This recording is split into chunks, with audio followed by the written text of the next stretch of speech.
Hey, thanks for clicking. What you're about to watch represents over 1,000 hours of unpaid work, and the info will shock you. Not viewer discretion stuff, mind-blowing stuff. But I need your help. YouTube and Facebook are not what they used to be. They're now actively censoring content, and not just conspiracy stuff. Huge social media celebrities who spent years investing in these platforms are now being deplatformed. Maybe this doesn't bother you because you agree with them.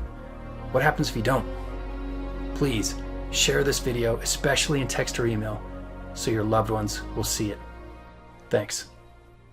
As early as 1928, the communists declared that the racial differences among our people constituted the weakest and most vulnerable point in our social fabric. By constantly probing and straining at this one spot, they calculated that eventually the cloth could be torn apart and that Americans could be divided, weakened, and perhaps even set against each other in open combat. The strategy of the revolution calls for the quiet conversion of our government into a communist regime, but under the banner of socialism. Ladies and gentlemen, the plans and preparations for a communist revolution of force and violence are far advanced. The organization behind these preparations has almost unlimited financial resources, and it provides both training and leadership based upon years of experience in many other countries. Here is a book that I think ought to be in every home library. Color, Communism, and Common Sense by Manning Johnson. He joined the party as a young man because he honestly believed that the communists were trying to improve the conditions of his people. He was a dedicated communist, and eventually he rose to one of the highest ranks. But after many years, he discovered that instead they were merely planning to use his people in a bloody revolution to destroy America. And when he woke up to this, he dropped out of the party and devoted the rest of his life trying to alert his fellow citizens of all races to the true nature of the Communist Party as he knew it to be from the inside. It's hard to believe that was filmed over 50 years ago. Strangely, in 2020, socialism has once again become a forefront issue. The truth is, most people don't know what socialism is, even though they think they do. Why does this matter? For the first time in history, the majority of millennials in America favor living under socialism, something they've never even personally experienced. So what is socialism? Let's start with Merriam-Webster. Socialism is a system or condition of society in which the means of production, products, natural resources, food, water, everything, are owned and controlled by the state, the government, and in which there is no private property.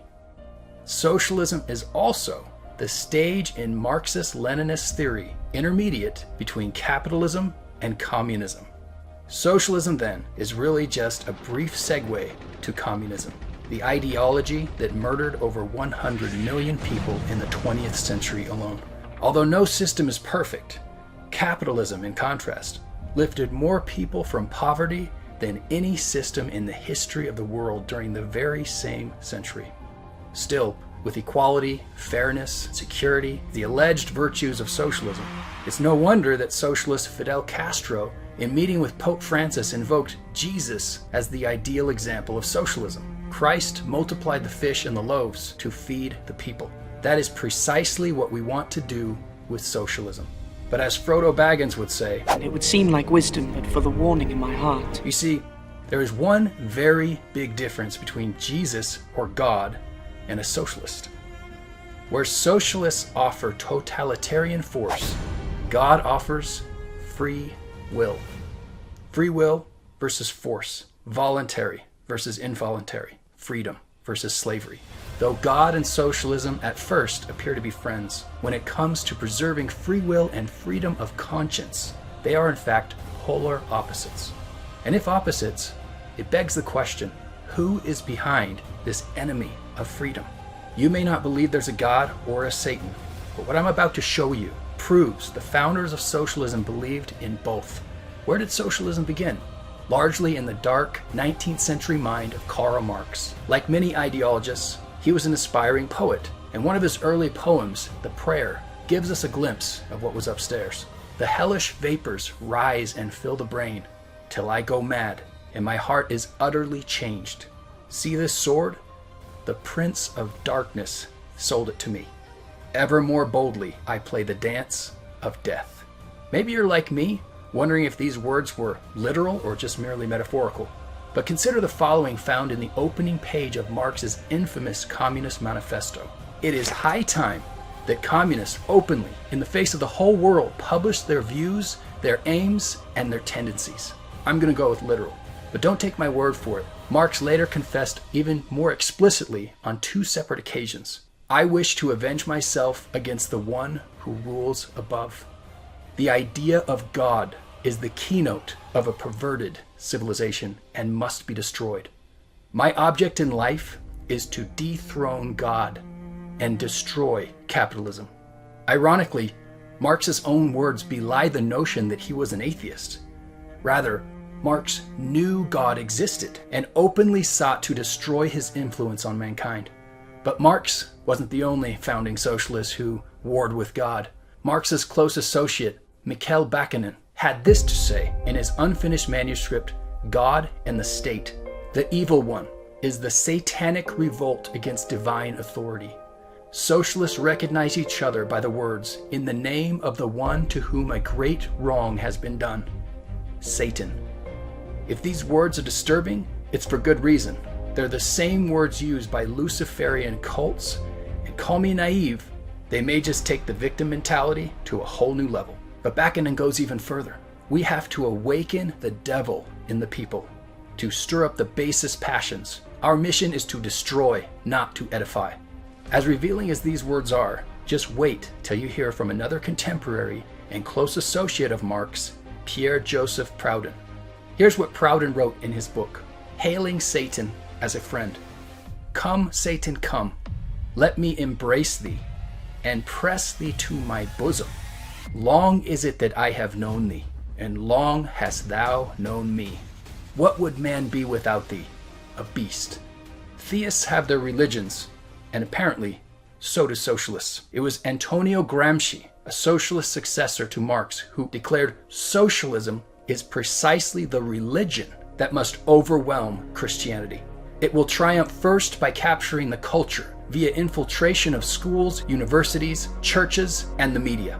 As hard as this pill is to swallow, the founders of socialism and its early successors clearly believed in and held open contempt for God while beseeching Satan in their quest to conquer. And every horrific dictator of the past embraced socialism in one form or another, including the much disputed Adolf Hitler. Since we are socialists, we must also be anti-Semites. Socialism is the final concept of duty. Hitler's propaganda minister also added, socialism is the ideology of the future. And when asked about Vladimir Lenin, he said, Lenin is the greatest man, second only to Hitler. And the difference between communism and the Hitler faith is very slight. Hate. Hate is a word used today whenever someone disagrees with a socialist. But Lenin betrayed this precedent when he said, the goal of socialism is communism, and hatred is the basis for communism. Stalin, who came after Lenin, boasted, the devil's on my side.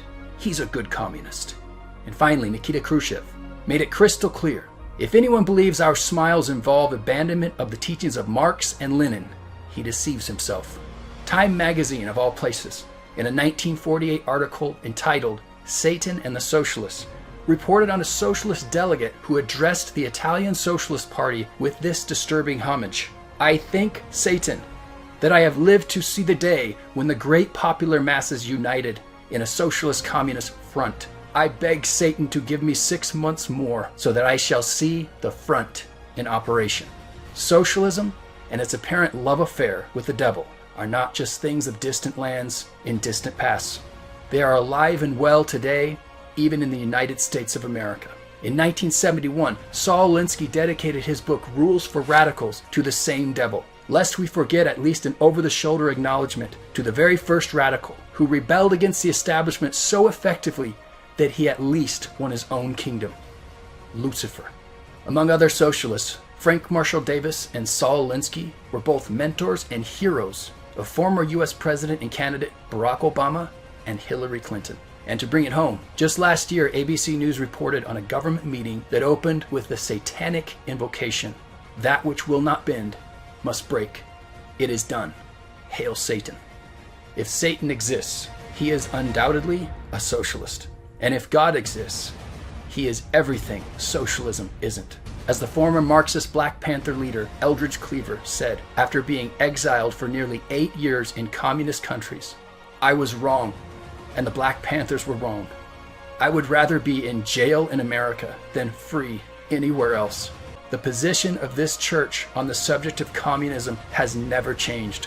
We consider it the greatest satanical threat to peace, prosperity, and the spread of God's work among men that exists on the face of the earth. Free will versus force. Americanism versus socialism. God versus Satan. My fellow Americans, is life so dear or peace so sweet as to be purchased at the price of socialism? Forbid it, Almighty God. I know not what course others may take, but as for me, give me liberty, give me God, or give me death. I'm Darren Southam, husband, father, filmmaker, realtor, and God bless to be an American. What has all this to do with the communist revolution in America? Well, ladies and gentlemen, it has everything to do with it, because the building of socialism is the communist revolution in America. It represents the process whereby our country can be moved gradually toward communism without the people even being aware of it. No matter what grievance we may have, real or imagined, no matter what national problems we may face, the communists seize upon these as excuses to build socialism. They have one and only one solution for all problems: more government, and then more and more until it's total government. And forgive me for saying it one more time, total government is communism. But don't spread the rumor throughout the world that Negroes are kept in ignorance because of prejudiced white people and all of that propaganda, because that type of propaganda is the brainchild of the communists. And they want to use the Negro to gain foothold. I don't give a tinker's damn about a Negro. You can't play with those devils without getting burned. And I hope and pray Almighty God that in the struggles and the aspirations of the African people for freedom, that they will shun the Reds as a righteous man shuns sin and the devil.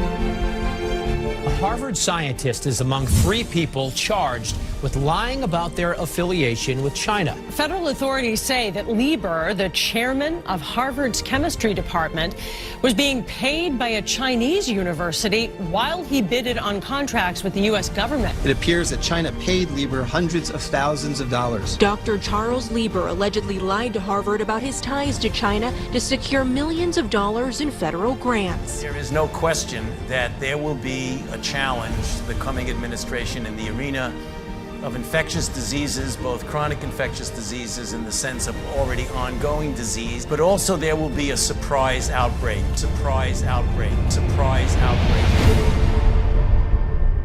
Tonight, we renew our resolve that America will never be a socialist country.